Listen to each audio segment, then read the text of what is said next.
Are we live? Yes, we are.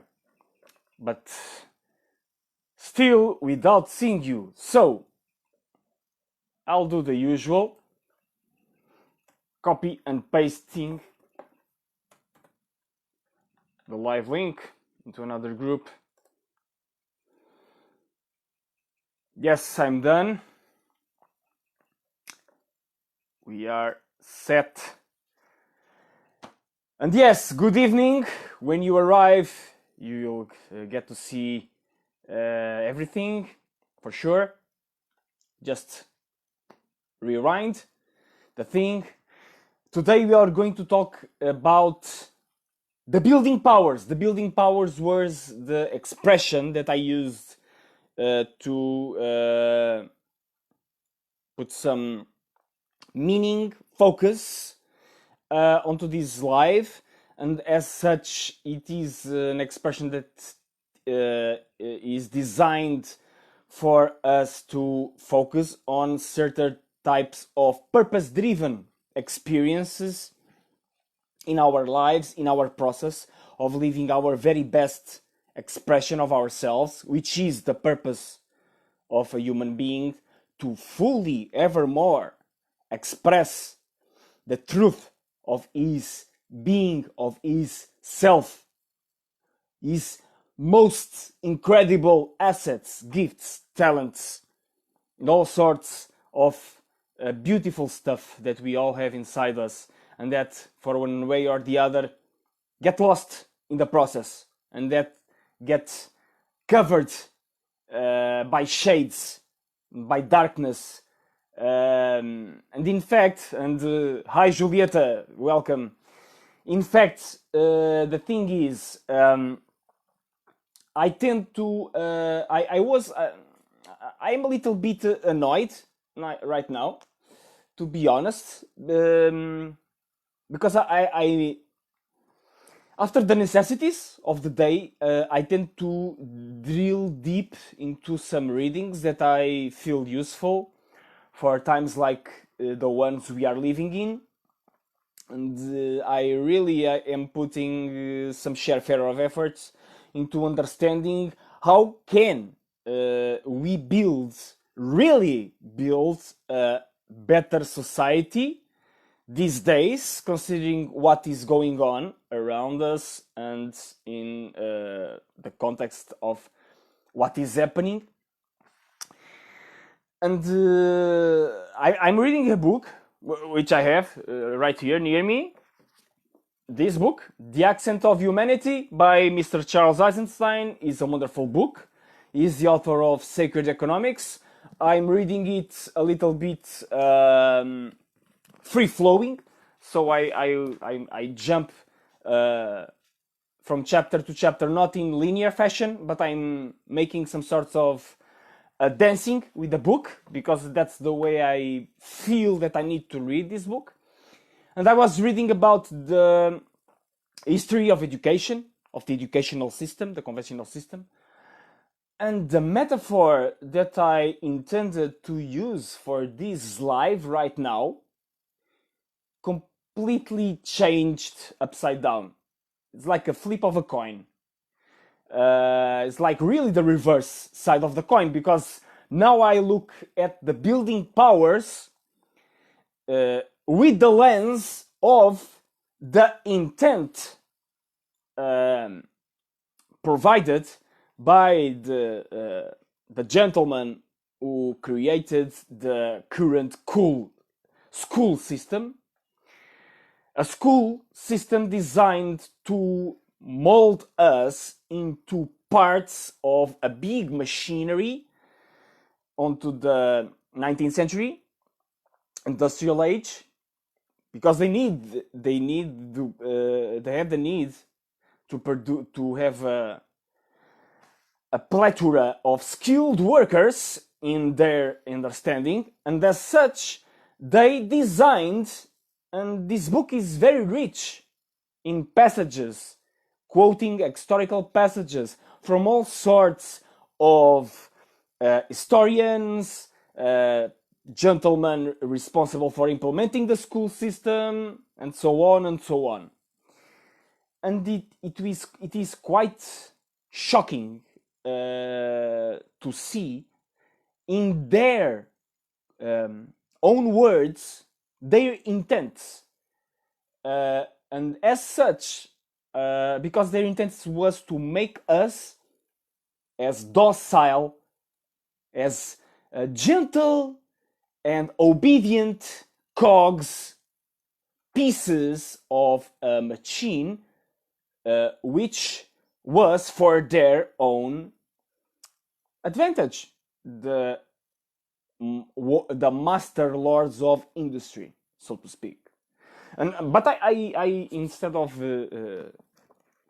hearing me, I will read you a passage about that intent. And so I will read a passage about the design purpose of the schooling according to the Rockefeller General Education Board.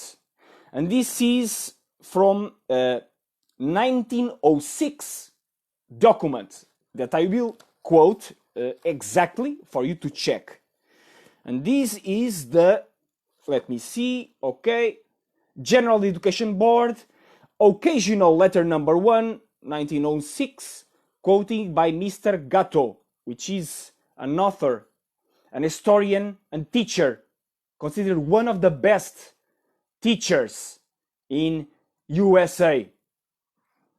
You can listen, Dino, it's very interesting.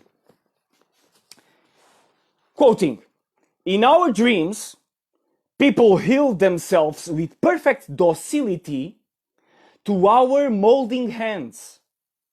We shall not try to make these people or any of their children into philosophers, or men of learning, or men of science. We have not to raise up from among them authors, educators, poets, or men of letters. We shall not search for embryo-great artists, painters, musicians, nor lawyers, doctors, preachers, politicians, statesmen, or of whom we have ample supply. The task we set before ourselves is very simple. We will organize children and teach them to do in a perfect way the things their fathers and mothers are doing in an imperfect way. Another quote from another document. A mass production economy can neither be created nor sustained without a leveled population, one conditioned to mass habits, mass tastes, mass enthusiasms, predictable mass behavior. And I'm done. This last quotation is from the document, I will say to you. It's from the book from Mr. Gatto, and I will say the name of the book, The Underground History of American Education, published in 2003. So, that was the thing that made me pissed off. Yes, I'm pissed off right this moment. And as such, I read that very same passage and I shared with you the document and the book for you to go check it for yourself. Of course, that's just more meat onto the bones of the system. The system. Yes, it's like you are commenting right now, Julieta, we were expected to be puppets. Yes, that's where their intent. They expected us to be puppets, for them to pull the strings, to propel their agenda forward. Yes. And following this type of decisions, this type of predicament, this type of intent, the statistics around American system schooling education was overwhelmingly, disappointingly regarding our nature, human nature. Because literacy fell immensely, and I really recommend that you read this book, The Accent of Humanity by Charles Eisenstein, and I recommend that you check the chapter 5. This is the chapter 5. The World Under Control. That is the name of the chapter. Yes. because this book is a very complete book in a sense that is a worldview type of book in which the author brings his own lens facing society as a whole, and as such, he presents a view of a society which, in his perspective, it's not coming to good terms, and he recommends solutions, and he brings forth solutions that can change things. And that's what he do in the last chapters of the book, in chapter 6 and 7 of the book. But the main thing is, I have an idea to talk about the building powers all around that type of presentation that I tend to make, sometimes more inspiring or in the soft side of it, sometimes more like a lecture, more content driven, as you know, especially you, Julieta, that follow all the transmissions, more content driven, like specific pinpointing the forces and stressing their relationships, in my perspective, of course, and making connections with history, science, ancient philosophy, current self-help perspective, and so on and so on. And then I was reading this, and I was thinking that the building powers can also be interpreted as really the building, as a building, as a sort of a building that we, as a society, as a human society, we people, we of the people, we that are not bound to positions of being part of the power structure in conventional terms, that this building, the building powers can also be addressed as the structure that is set, that was set in order to keep us people behaving in some sort of way. And that's precisely the structure that I intend to change in any way, even if just with my own inch, like I've told yesterday, no matter what type of impact that may be, but going towards it to the very best of my ability to do so. Even considering that the human purpose, like every purpose on every living thing, is birthright, really is a matter of unleashing your own potential that already is inside yourself, much more, incredibly more than adding stuff around it. And then you can ask, oh, Julio, but my life purpose is to be a mechanic of designer motorcycles. I need to have some tools, I need to have this and that. Yes, okay, but your purpose is already inside you. I'm not bringing you purpose.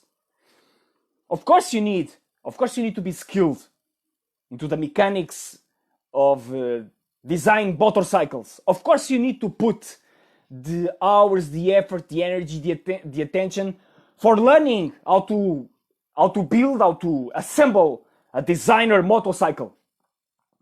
Yes, of course you need to learn all of those core skill set, specifically focused onto you being a designer motorcycle, picking just an example. But that didn't make me, as the provider, like a pill seller or something, like a drug prescriptor, or you can use an even worse word, of course. No, those are inside of you. And that's the blessing. That's the redeeming side of it all. Because no matter what type of plan may have in order for a few control the many into our society, The human spirit is unbreakable. The human spirit is unsurpassable. Human nature can't be conquered. We as humans are really meant to thrive or to die. There is no other way around. We as a species, considering the human definition of what it really is to be human, we can't be tamed. We aren't bound to be tamed. We can be suppressed, yes. We can be repressed, yes. We can be contained in a finite time horizon, yes. But we cannot be. Human is the most, I really believe, is the most resilient, resistant species that ever set his foot on this planet. And we will prevail. According to ancient history, at least five branches of humanity already set extinct before us, and humanity didn't finish. The species as a whole didn't finish. So we will find a way. In any case, it's my perspective, unless something really big in terms of technological perversity happen, in terms of nuclear weapons and stuff like that. That's the only scenario I can think of as completely catastrophic, or something involving stellar type of accident, like in a Hollywood-esque type of scenario. But if not, there is no socialization, educational system, industry system, or historical development, whatever, that can contain the human spirit. We shall prevail among all of it, because it is a reality. We still are prevailing, even if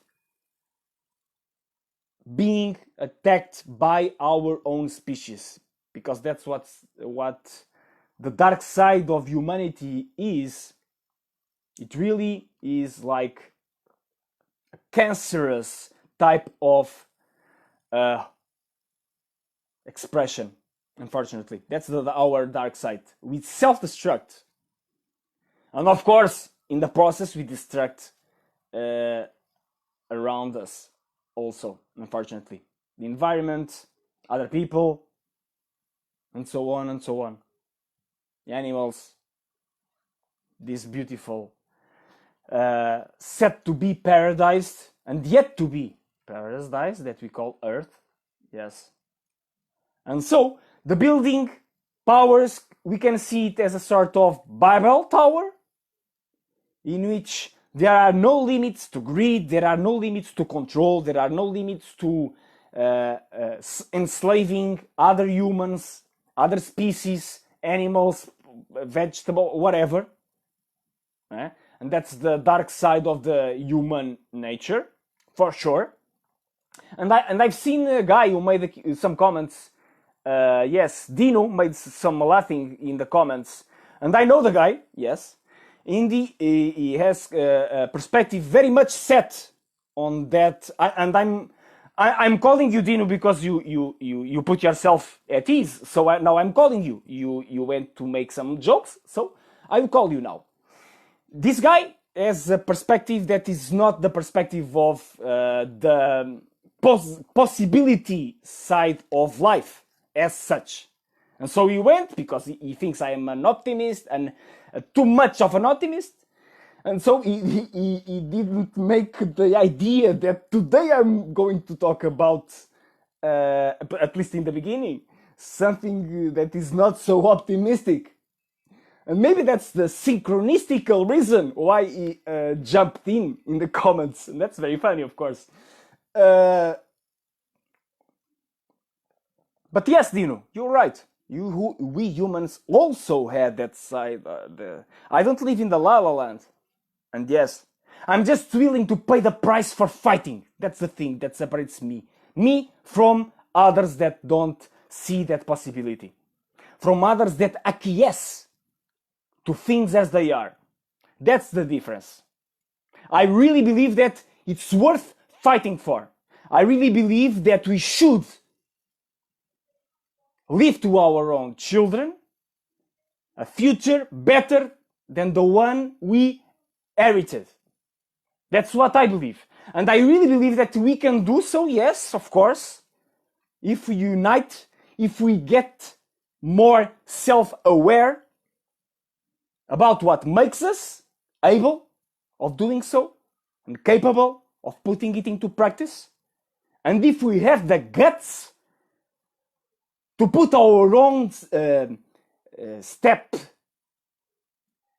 on the ground and do the fucking work. I'm sorry, but that's the thing.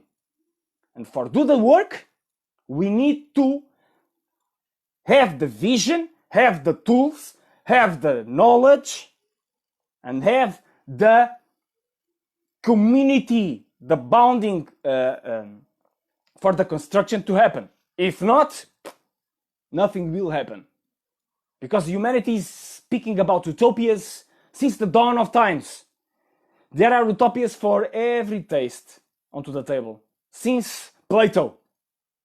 And then he went to Thomas More, and then he went to Aldous Huxley, and many others. And we can talk about utopias until until your eyes pop. But that's not going to solve anything unless we understand how can we bring those onto action by first and foremost changing ourselves. That's my perspective, first and foremost. Like Gandhi said, it's very simple. We see it, we read it in the social media all the time. Be the change you want to see in the world.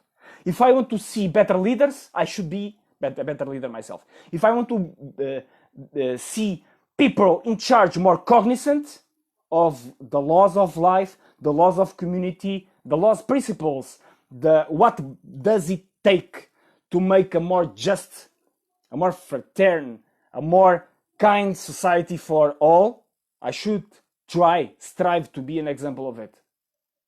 And yes, of course, in order to build, we must set the stage for the building to happen. And that is valid not only for the individual side of life, but the collective side of life. If we don't give up from the things that occupy our time, our attention, our resources, our energy, how can we find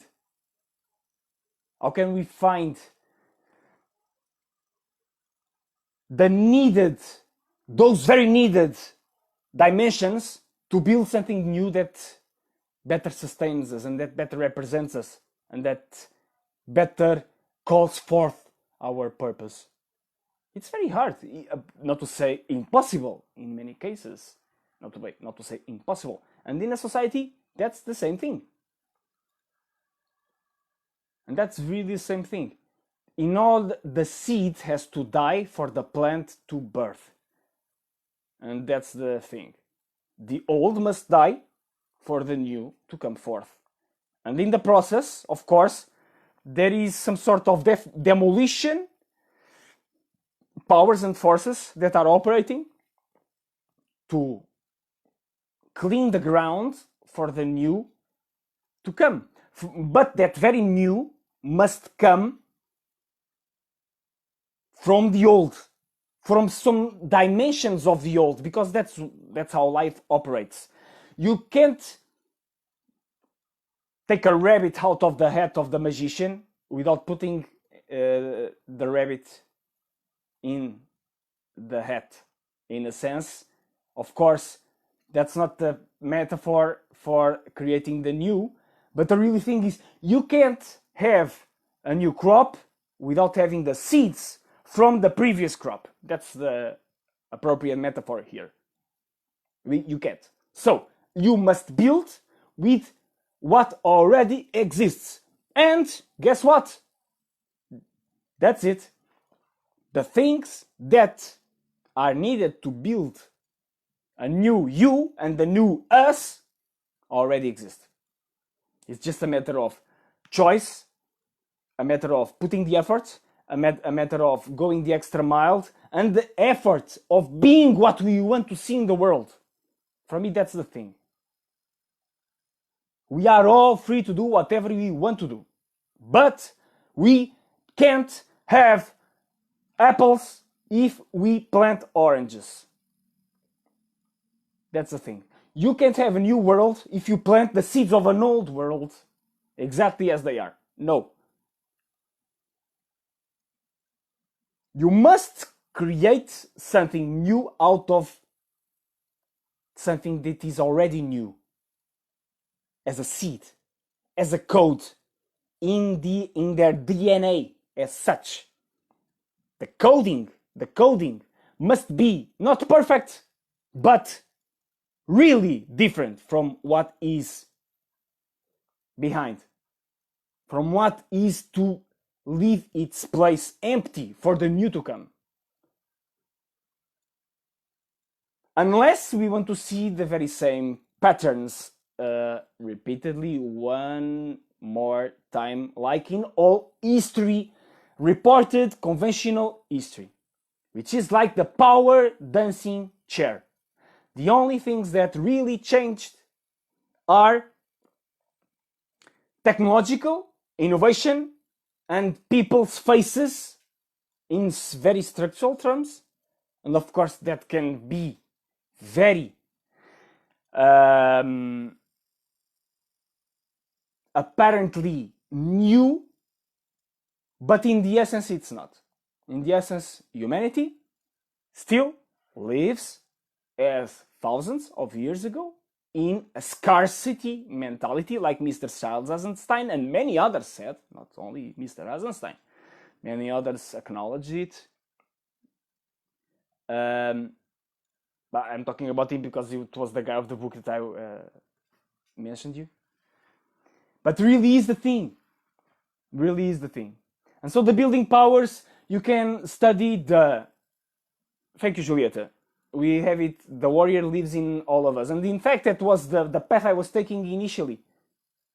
The path of the building powers amounting to considering the archetypes of existence, not only in human terms, but in the universal terms. And we can consider the concept of archetype as a form in geometry, later expressed in abstract, even abstracter terms as number, and then we can make it downflow to more humanly realms, and we can see it expressed as a role, like in the archetype role, like the archetype of the king or the queen, of the mother, the lover, the child, and whatever.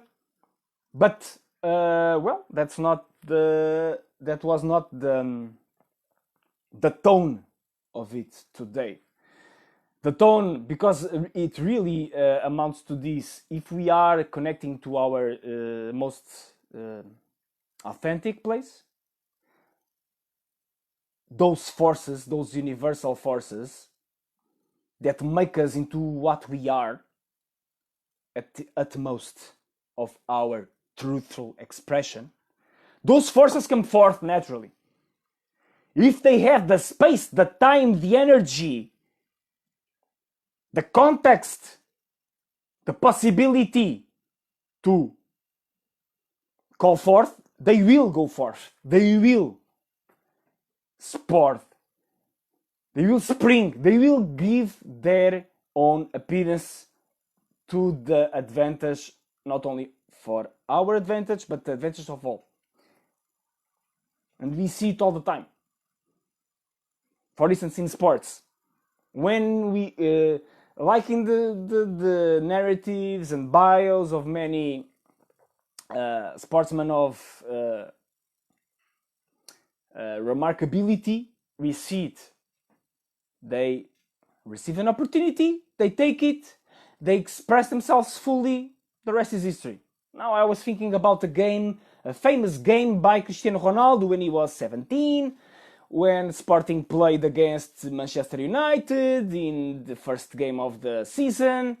It really was the presentation of the team to the associates, and Cristiano Ronaldo make a hell of a game, and then the players from Manchester United at the locking room, at the interval, I don't know if that's the term, but you get the idea.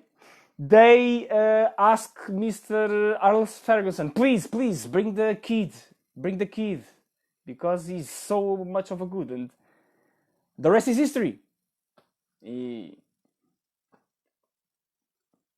set a progression. Of course, this is a more entertainment and highlights type of environment, but we can see that very phenomenon happening in our own lives if we have the attention.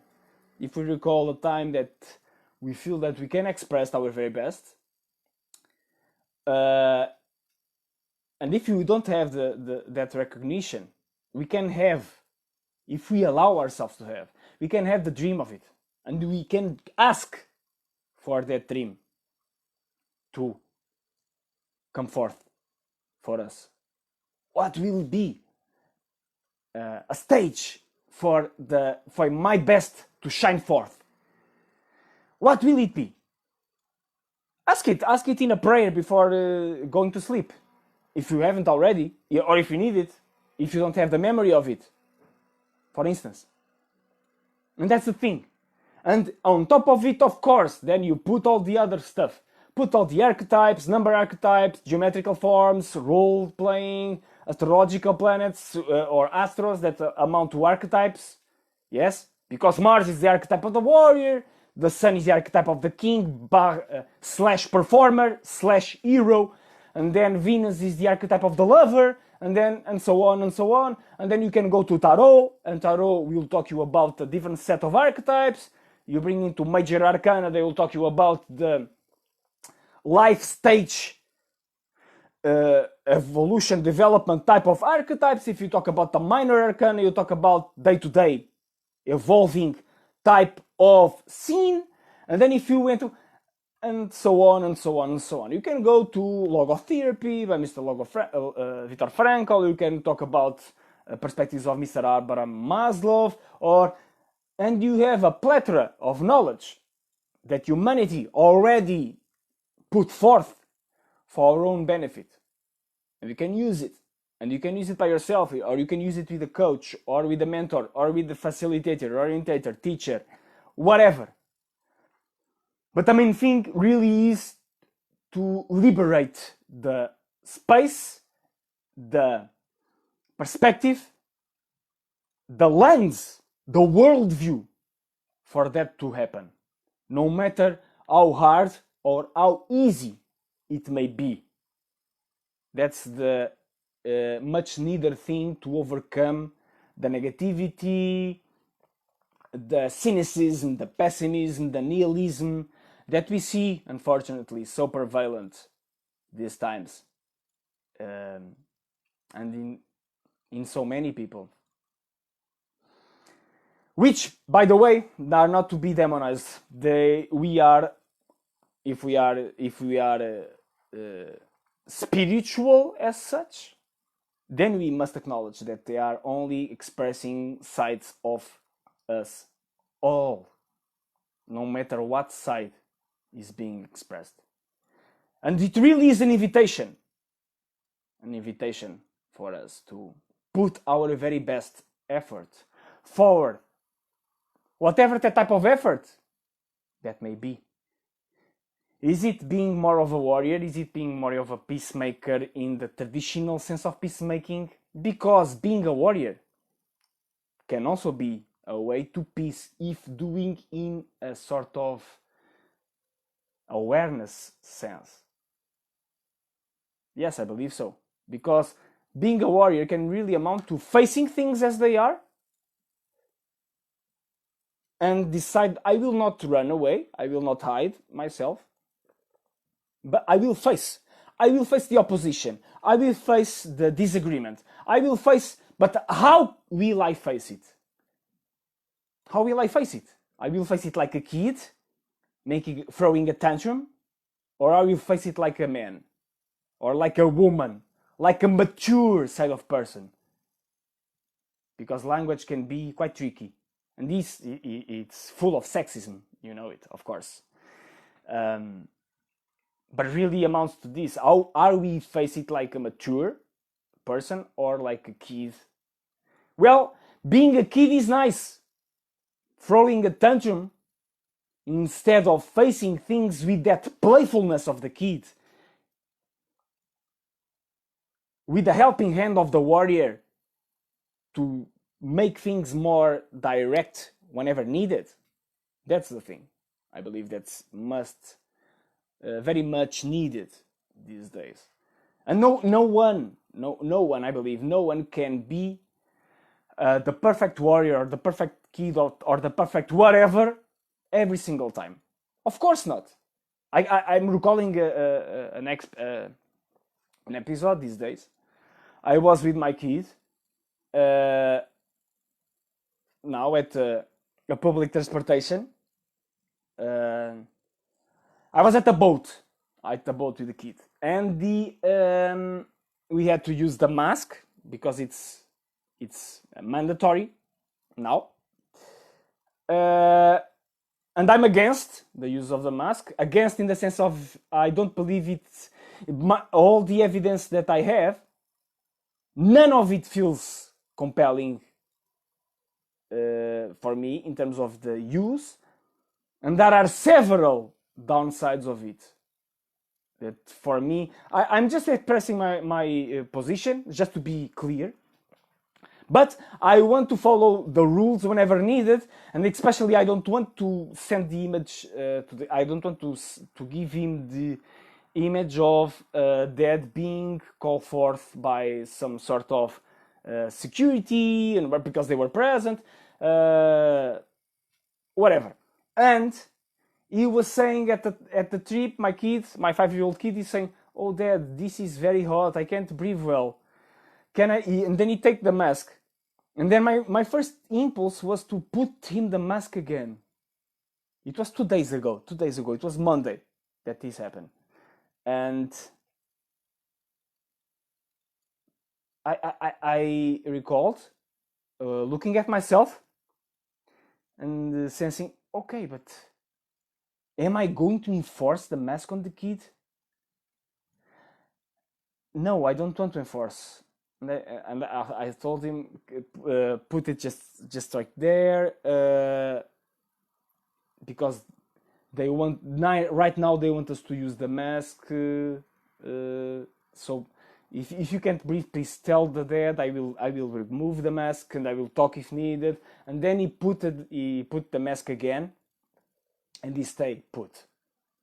That's his typical reaction. Although he's a very energetic kid with a quite of personality, sometimes we get along just fine because, of course, I tried my best to communicate with him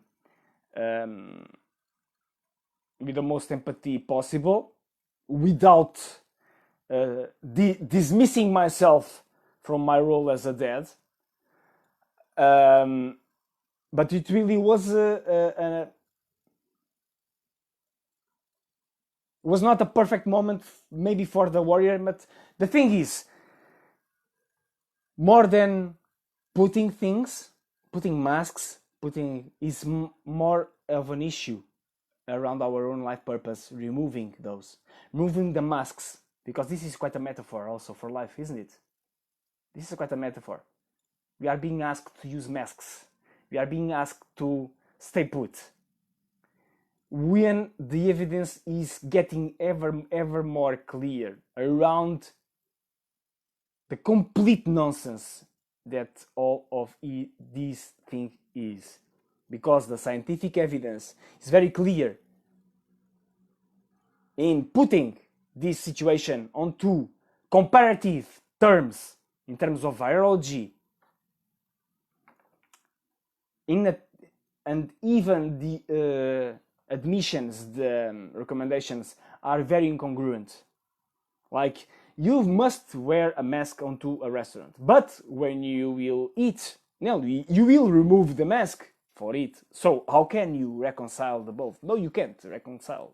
In terms of really protecting our own security, this is really inconsistent. And just not to mention the inconsistency, really strong evidence of inconsistency around the death rates, around and more than the death rate as in the COVID-19 sort of analysis, but the overall death rate comparing with other years and other similar periods of time, because the data are available already.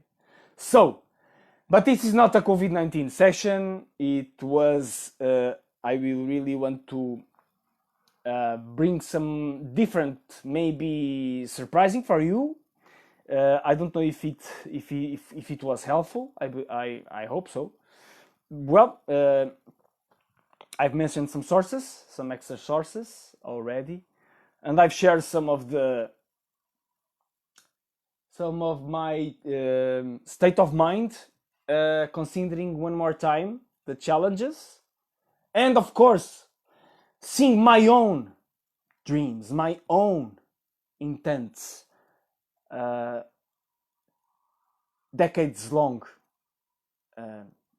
right this moment already, and thinking, what am I truly going to do about all of this? I don't want to just vent on a Facebook Live. I want to do more. I really don't know how can I do it right now, right this moment, but I will keep my intent of doing more. And let's see what comes up. Tomorrow I will take, and if you don't have any other question or comment to make, we are for today.